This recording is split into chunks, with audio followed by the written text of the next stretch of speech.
Magkakasa ng voters education ng COMELEC sa mga botante para sa kauna-unahang parliamentary election sa Bangsamoro Region. Hindi pa raw kasi alam ng karamihan na makasaysayan ang botohang ito sa rehiyon. Nasa frontline ng balitang yan si Mon Gualvez.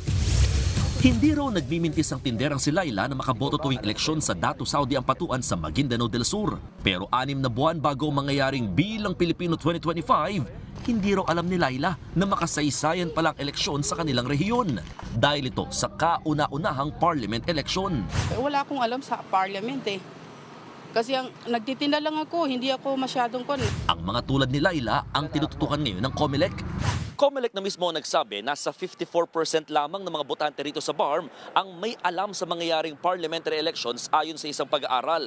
Bagay na nakahanda raw tugunan na ahensya para mas palawak pa ang kaalaman ng mga taga rito.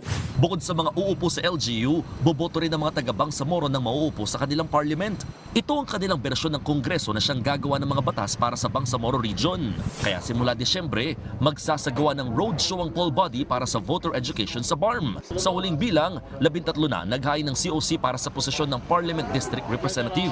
Ayon sa Bangsamoro Organic Law, 80 dapat ang posisyong kailangan punan sa Parliament.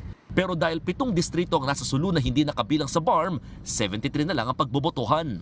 Regardless as to whether it's only 73 and not 80. Hanggat wala namang batas na nagsasabing dapat ay ganito o ganyan, itutuloy po namin ang halalan. Samantala, nadiskubre ng COMELEC na aabot sa halos 1 milyon ang may double o multiple voter registration sa buong bansa. Bagamat papayagan pa rin naman silang bumoto sa isang ititirang account, nakatakdang imbestigahan at kasuhan ng mga sangkot. Posible silang maparusahan ng hanggang 2 taong pagkakakulong.